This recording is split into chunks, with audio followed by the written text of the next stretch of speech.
बच्चों, आज हम बहुपद की बात करेंगे। बहुपद को इंग्लिश में कहते हैं पॉलिनोमियल। और जैसा कि नाम से स्पष्ट है, इसमें बहुत सारे पद होते हैं। तो बहुपद को समझने के लिए पहले हम ये देखेंगे 0, 1, 2, 3, 4, 5, 6, 7, 99, 100, 101, 102 और अनंत तक। तो ये जो संख्या है इसको अपन कहते हैं पूर्ण संख्या। ये सभी क्या है? पूर्ण संख्या हैं।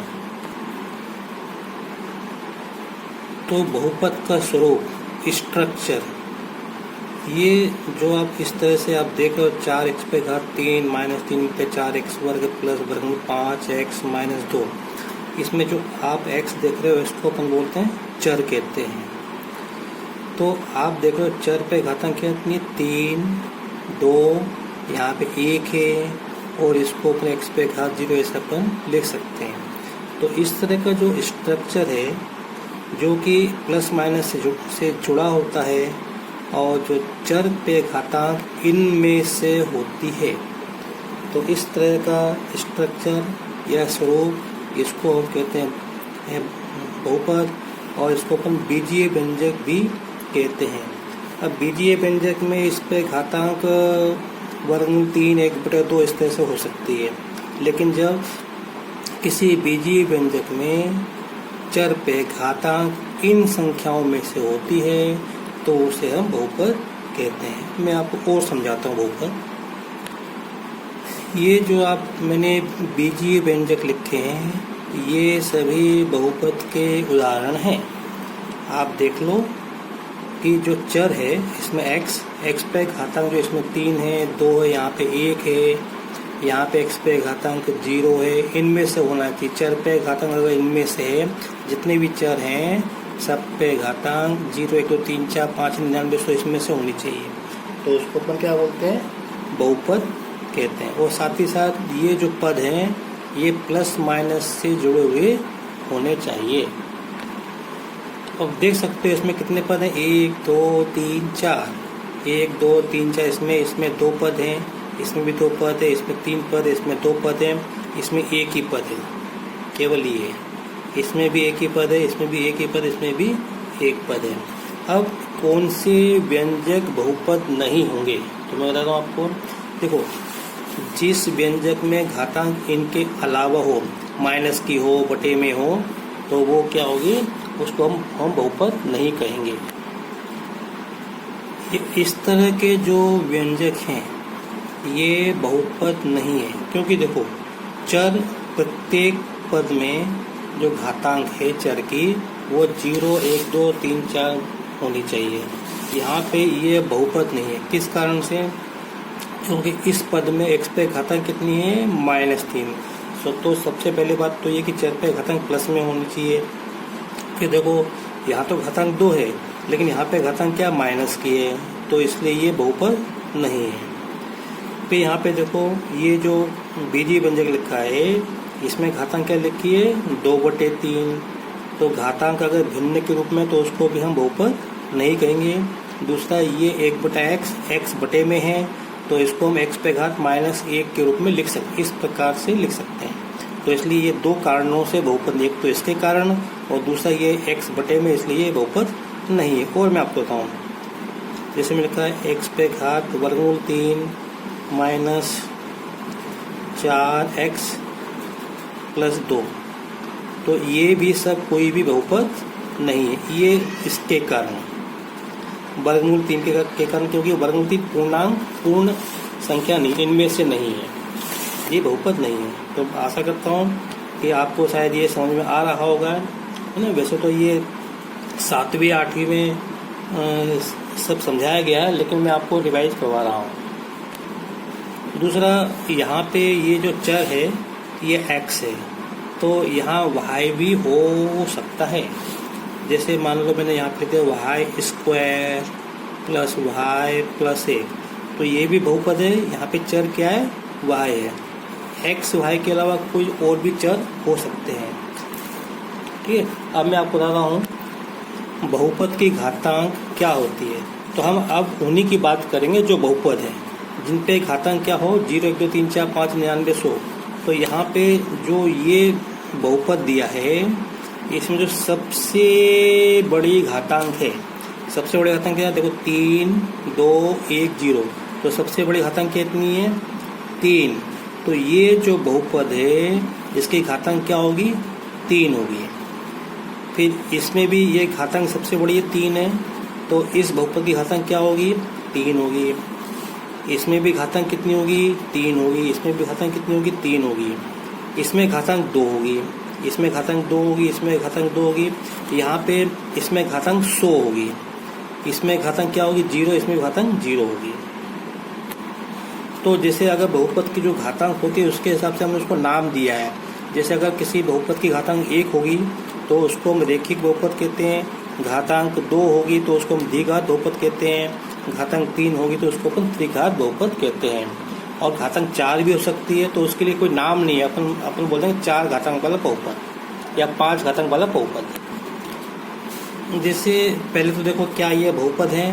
बिल्कुल बहुपद है, क्योंकि इसके अंदर जो है चर पे घातांक कितनी है? 3, 2, 1, 0। फिर से बता रहा हूँ आपको, यहाँ पे 0, 1, 2, 3, 4 जो पूर्ण संख्याएं होनी चाहिए और भी आगे तक, तो ये बहुपद है। इसमें जो सबसे बड़ी घातांक कितनी? यहाँ पे 1 है, यहाँ पे 1 है, यहाँ पे 0 है, यहाँ 1 है, यहाँ 2 है। चर पे घातांक यहाँ 3 है, तो ये सबसे बड़ी घातांक कितनी है? 3। तो इस पूरे बहुपद की घातांक क्या होगी? 3। तो ये लिखा है। यहाँ पे देखें अपन, यहाँ पे चर पे घातांक 2 है, यहाँ पे 0 है, यहाँ पे 1 है, यहाँ पे 3 है, तो ये भी बहुपद है ना। तो इस बहुपद की सबसे बड़ी घातांक कितनी है? 3। तो इसलिए इस बहुपद की घातांक क्या होगी? 3 होगी। यहाँ पे आप देख रहे हैं ये बहुपद, इसमें सबसे बड़ी घातांक यहाँ पे 1 है, यहाँ 0 है, यहाँ 2, तो इसकी घातांक कितनी होगी? 2 होगी। यहाँ पे घातांक कितनी? यहाँ पे घातांक x पे घात 0 है, अपन इसको ऐसे लिख सकते हैं। यहाँ पे घातांक 1 है, तो इस बहुपद में सबसे बड़ी घातांक कितनी? 1। तो इस बहुपद की घातांक कितनी होगी? 1 होगी। यहाँ पे ये है, यहाँ पे इसकी घातांक कितनी? 1। देखो बच्चों क्या होता है, एक बहुपद को लिखने का तरीका होता है, मैंने आपको समझाने के लिए बता दिया कि बहुपद को अपन घातों के घटते क्रम में लिखते हैं। तो अब हम जो भी हम पढ़ेंगे तो हमेशा हम बहुपद को घातों के घटते क्रम में लिखेंगे। जैसे ये सही है हमारे लिए, और ये भी है ना, ये सही है और ये सही है। तो बहुपद तो है लेकिन ये सही क्रम में नहीं लिखा है। अब घातांक के आधार पे बहुपदों को नाम दिए हैं, जैसे रेखिक बहुपद, द्विघात बहुपद, त्रिघात बहुपद। तो मैं आपको समझा रहा हूँ।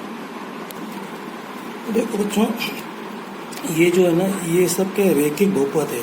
देखो ये बहुपद, इसकी घातांक कितनी? 1 होता है कि अपन जब घातांक 1 होती है अपन लिखते नहीं है। ये भी रेखिक बहुपद है, ये भी रेखिक बहुपद है, क्योंकि इस पे घातांक कितनी है? 1 है। ये भी रेखिक बहुपद है और फिर ये भी है। आप देख लो यहाँ पे 2 पद हैं, यहाँ पे 2 पद हैं और यहाँ पे 1 पद है।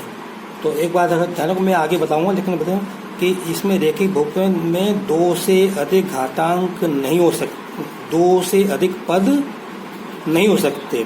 1 पद हो सकता है, 2 पद हो सकता है, 3 पद नहीं हो सकते। जितनी घातांक है उससे 1 पद अधिक हो सकता है। घातांक कितनी? 1। तो 1 में 1 जोड़ तो 2 पद आएंगे, 1, 2। अब रेखिक बहुपद का सामान्य रूप क्या होता है, ये परीक्षा में पूछते हैं। तो ax प्लस b, बस ax प्लस b ये रेखिक बहुपद का सामान्य रूप है। यहाँ पे a और b क्या संख्याएं हैं? जैसे संख्याएं ना, ऐसी ये संख्या हो सकती हैं, लेकिन शर्त ये है कि a का मान 0 नहीं होना चाहिए। तो यहाँ पे हम लिखेंगे a नॉट इक्वल टू 0। अब 0 क्यों नहीं होना चाहिए उसकी बात अपन चर्चा बाद में करेंगे। अब मैं बात करता हूँ द्विघात बहुपद की। तो देखो ये जो देख रहे हो ये द्विघात बहुपद है। इसमें घातांक कितनी है? 2 ना। घातांक समझते हो ना, सबसे अधिकतम घातांक, सबसे बड़े घातांक। तो इस बहुपद की घातांक 2 है, यहाँ पे इसकी घातांक 2 है, यहाँ पे इसकी घातांक 2 है, यहाँ पे इसकी घातांक 2 है, यहाँ पे इसकी घातांक 2 है, यहाँ पे घातांक 2 है। मैं वो ले रहा, अब मैं y ले चलो, y पे घातांक कितनी दिखती? 2 प्लस y। लो ये लिखते केवल तो ये बहुपद है, इसमें चर क्या है, y है, इसकी घातांक कितनी है, 2। तो चर कुछ भी हो सकता है। तो द्विघात बहुपद का सामान्य रूप, जैसे यहाँ पे रेखिक बहुपद का सामान्य रूप, इसलिए द्विघात बहुपद का सामान्य रूप ax वर्ग प्लस bx प्लस c। यहाँ a b c संख्या है, जैसे ये संख्या है कि नहीं, यहाँ पे ये y' ये संख्या है, और a का मान 0 नहीं होना चाहिए, a नॉट इक्वल टू 0। अगर ये परीक्षा में आता है कि द्विघात बहुपद का सामान्य रूप लिखो, तो आपको ये इस तरह से आपको लिखना है। रेखिक बहुपद का सामान्य रूप ये होगा, साथ में आपको ये भी लिखना है। द्विघात बहुपद का सामान्य रूप ये होगा, साथ में आपको ये भी लिखना है। अब मैं बात करता हूँ त्रिघात बहुपद की।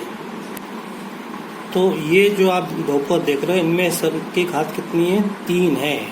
तो इसलिए इसको अपन क्या बोलते हैं, त्रिघात। तो मतलब त्रिघात बहुपद क्या होगा, ऐसा बहुपद जिसकी घातांक कितनी होती है, 3। सब में घातांक 3 है, यहाँ पे घातांक 3 है, यहाँ पे घातांक 3 है, यहाँ पे घातांक 3 है, यहाँ पे। अब आप देख रहे होगे कि इसमें 1 2 3 4 पद हैं, इसमें 2 पद हैं, है ना, और 3 पद भी हो सकते हैं।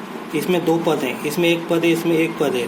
तो अगर घातांक 3 होगी तो उसमें अधिक से अधिक 4 पद हो सकते हैं, 4 3 2 और 1 पद हो सकता है। अब ये जो है इसका सामान्य रूप, त्रिघात बहुपद का सामान्य रूप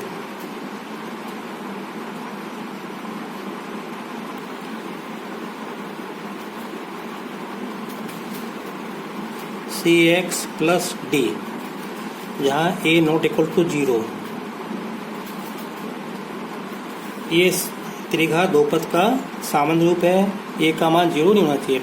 इसके बाद जैसे हमने यहाँ पे रेखिक बहुपद, द्विघात बहुपद, त्रिघात बहुपद, ऐसे घातांक 4 भी हो सकती है। तो जैसे हमने रेखिक, द्विघात, त्रिघात बहुपद नाम दिया, उसको कोई नाम नहीं है ना, तो उसकी घातांक 4 5 ऐसे हो सकती है। मैं आपको और आप ये बहुपद देख सकते हैं, यहाँ पे इसकी घातांक कितनी है मालूम है, 99। तो इसकी घातांक कितनी है, 100। इसकी घातांक कितनी है, 100। अच्छा बता सकते हो कि अब इसमें कितने पद होने चाहिए, इसमें घातांक कितनी, 99 प्लस 1 100। तो इसमें 100 पद हो सकते हैं, ठीक है, 100 हो सकते हैं, 99 हो सकते हैं, 50 10 5 4 3 2 1 हो सकता है। तो यहाँ पे इसमें मैंने 2 पद लिखते हैं, अधिक से अधिक इसमें 100 पद हो सकते हैं। इसमें 101 पद होंगे, इसमें भी 100 पद हो सकते हैं।